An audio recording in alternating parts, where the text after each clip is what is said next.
তৃতীয় দিনে বাঁকুড়া সম্মেলনে মেডিকেলেও আন্দোলন চলছে। কর্মবিরতিতে জুনিয়র ডাক্তাররা মেডিকেল কলেজ হাসপাতালে চলছে অবস্থান বিক্ষোভ।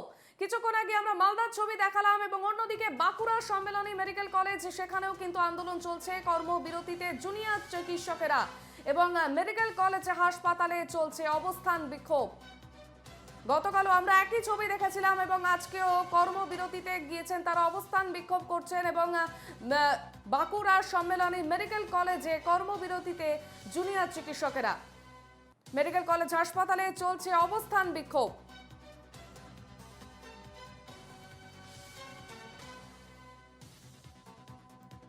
জেলার প্রতিটি হাসপাতালে একই ছবি আমরা দেখতে পাচ্ছি। তৃতীয় দিনে বাঁকুড়া সম্মেলনী মেডিকেল কলেজে আন্দোলন চলছে এবং কর্মবিরতিতে সেখানকার জুনিয়র ডাক্তাররা মেডিকেল কলেজ হাসপাতালে চলছে অবস্থান বিক্ষোভ।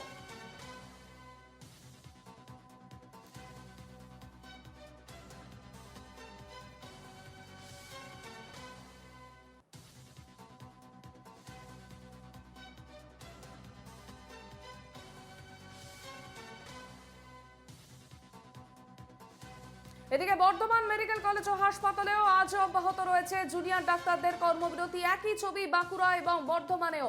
আরজি করের ঘটনার বিচার বিভাগীয় তদন্ত এবং নিরাপত্তার দায়িত্বে থাকা এসপি পদমর্যাদার অফিসারের বিরুদ্ধে ব্যবস্থা সহ প্রতিটি মেডিকেল কলেজে মহিলা চিকিৎসকদের নিরাপত্তার জন্য ন্যূনতম পরিকাঠামোগত উন্নয়ন করতে হবে। এই দাবিতে প্ল্যাকার্ড হাতে জরুরি বিভাগের সামনে অবস্থান বিক্ষোভে সামিল হয়েছেন জুনিয়র ডাক্তাররা। জুনিয়র ডাক্তারদের আন্দোলনের জেরে জরুরি বিভাগে কোনো প্রভাব না পড়লেও ব্যাহত হচ্ছে বর্ধমান মেডিকেল কলেজ ও হাসপাতালের আউটডোর পরিষেবা। বাঁকুড়া সম্মেলনী মেডিকেল কলেজ এবং অন্যদিকে বর্ধমানেরও একই ছবি আমরা দেখতে পাচ্ছি। বর্ধমান মেডিকেল কলেজ ও হাসপাতালেও আজও অব্যাহত রয়েছে জুনিয়র ডাক্তারদের কর্মবিরতি। আরজি করের ঘটনায় বিচার বিভাগীয় তদন্ত এবং নিরাপত্তার দায়িত্বে থাকা এসপি পদমর্যাদার অফিসারের বিরুদ্ধে ব্যবস্থা সহ প্রতিটি মেডিকেল কলেজে মহিলা চিকিৎসকদের নিরাপত্তার জন্য ন্যূনতম পরিকাঠামোগত উন্নয়ন করতে হবে। এই দাবি তুলে প্ল্যাকার্ড হাতে জরুরি বিভাগের সামনে অবস্থান বিক্ষোভে সামিল জুনিয়র ডাক্তাররা।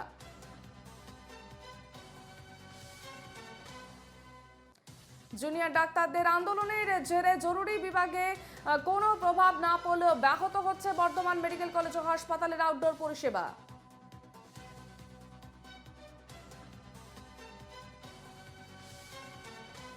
আমরা কিছুক্ষণ আগে বাঁকুড়ার ছবি দেখালাম এবং বাঁকুড়া সম্মেলনী মেডিকেল কলেজও একই ছবি। আমরা সরাসরি চলে যাব, আমাদের সঙ্গে রয়েছেন বাঁকুড়া থেকে আমাদের প্রতিনিধি মানুষ রায়। মানুষ, সকাল থেকে কি ছবি বাঁকুড়ার? দেখো, টানা 3 দিন, আজ 3 দিন হচ্ছে যে জুনিয়র চিকিৎসকরা আরজি করে যে চিকিৎসকের মৃত্যু ঘটেছে সেই মৃত্যুর প্রতিবাদ জানিয়ে তারা কিন্তু কর্মবিরতির ডাক দিয়েছে। আজ সেটা তৃতীয় দিনে পড়লো। তৃতীয় দিনে একেবারে জুনিয়র ডাক্তাররা তারা কিন্তু হাসপাতাল ক্যাম্পাসে শান্তিপূর্ণ অবস্থান বিক্ষোভ আরম্ভ করেছে। এর পাশাপাশি তারা দাবি রাখছেন এই আরজি করে হাসপাতালে যিনি চিকিৎসক ডাক্তার ছিলেন, যাকে খুন করে ধর্ষণ করে মারা হয়েছে এবং তাদেরকে যথেষ্টভাবে এবং কঠোর শাস্তি দিতে হবে এবং শুধুমাত্র একজনকে গ্রেফতার করে যে বিষয়টাকে দেখানো হচ্ছে সেই ঘটনা যারা জড়িয়ে আছে প্রত্যেককে গ্রেফতার করে কঠোরতম শাস্তি দিতে হবে। এমনটাই কিন্তু দাবি করছেন এই বাঁকুড়ার সম্মেলনে মেডিকেল কলেজের হাসপাতালে জুনিয়র চিকিৎসকরা। তারা এও দাবি করছেন শুধু আরজিকর নয়, বাঁকুড়া মেডিকেল কলেজ ও হাসপাতালের যে সিকিউরিটি নিয়ে তারা কিন্তু অভাব বোধ করছে। তারা দাবি রাখছেন যে নো সিকিউরিটি নো ডিউটি, এর পাশাপাশি নিরাপত্তার বিষয়টি সুনিশ্চিত করতে এবং হাসপাতালের দিকে যে রেস্টুরেন্টগুলি রয়েছে সেগুলি লেডিস এবং জেন্টস বা পুরুষ বা মহিলা যে দুই ভাগে বিভক্ত করতে হবে এবং পরিষ্কার রাখতে হবে। যতদিন পর্যন্ত এই যে ঘটনা ঘটেছে আরজিকর কলেজে যে চিকিৎসকের মৃত্যুর ঘটনা ঘটেছে সেই চিকিৎসকের যতদিন না শাস্তি দেওয়া হচ্ছে, যথোপযুক্ত তারা যারা উপযুক্ত শাস্তি পাচ্ছে যারা দোষী তাদের ততদিন পর্যন্ত তারা কিন্তু তারা চালিয়ে যাবেন, এমনটা কিন্তু দাবি করছেন এই যারা অবস্থান বিক্ষোভে সামিল হয়েছেন কর্মবিরতি দেখে।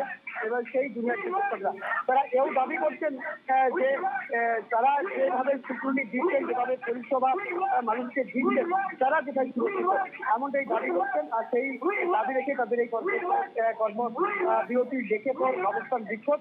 এর পাশাপাশি তারা কিন্তু আজ থেকে যে বাঁকুড়ার সম্মিলনী মেডিকেল কলেজ হাসপাতালের যে ওপিডি বিভাগ, সেই ওপিডি বিভাগের পরিষেবা কিন্তু অনির্দিষ্টকালের জন্য বন্ধ রাখা হয়েছে। তবে এই পরিষেবা কবে শুরু করা হবে সেটাও কিন্তু একটা অনিশ্চয়তা রয়েছে। কিন্তু বেশ তাদের স্পষ্ট বেশ দাবি, মানুষ, তুমি আমাদের তাদের সঙ্গে থাকো। আমরা এবার চোখ রাখবো বর্ধমানের দিকে, কারণ বর্ধমানেও একই পরিস্থিতি, সেখানে অব্যাহত রয়েছে জুনিয়র ডাক্তারদের কর্মবিরতি। বর্ধমানে চলে যাবো, সেখান থেকে রয়েছেন আমাদের প্রতিনিধি মোহাম্মদ খান। মোহাম্মদ, সকাল থেকে কি ছবি দেখতে পাচ্ছ? শনিবার এবং রবিবার আমরা দেখেছিলাম যে বর্তমানে জুনিয়র ডাক্তাররা তারা অবস্থানে বিক্ষোভে নেমেছে এবং আজকে সোমবার অর্থাৎ সপ্তাহের প্রথম দিন, আজকে সপ্তাহের প্রথম দিনেও কিন্তু দেখতে পাচ্ছি যে জুনিয়র ডাক্তাররা কর্মবিরতিতে নেমেছে এবং তাদের যেটা মূল অভিযোগ যে আরজিকরের যে মূল দোষী তাকে শাস্তি দিতে হবে এবং পাশাপাশি তাদের কড়া নিরাপত্তা ব্যবস্থা করতে হবে। এই দাবি কি তাদের মেনে নেওয়া হয় তারপরে তারা এই তাদের যে কর্মবিরতি নেবে এবং এরপরে তিনি যেমনটা দেখতে পাচ্ছি ইমার্জেন্সি পরিষেবা চালু থাকলো বর্তমান হাসপাতালেতে। তোমার যে আউটডোরে কিন্তু ইতিমধ্যে সিনিয়র ডাক্তাররা দেখছেন এবং সিনিয়র ডাক্তাররা কিন্তু আউটডোরে যায়নি। এর ফলে কিছুটা হলেও আউটডোরে রোগী থাকার সংখ্যা এবং যে গতি সেই গতিটা কিন্তু অনেকটা কমে গেছে। এর ফলে রোগী এবং জায়গা থেকে রোগী ডাক্তার দেখাতে আসে সেখানে এই গতিতে চলার পরে সেই জন্য আজকে ধীর গতিতে রোগী দেখাচ্ছে এবং এর ফলে রোগীর পরিষেবাটা যথেষ্ট সমস্যা করতে হচ্ছে। সিনিয়র ডাক্তাররা ইমার্জেন্সি পরিষেবা চালু রেখেছে এমনটাই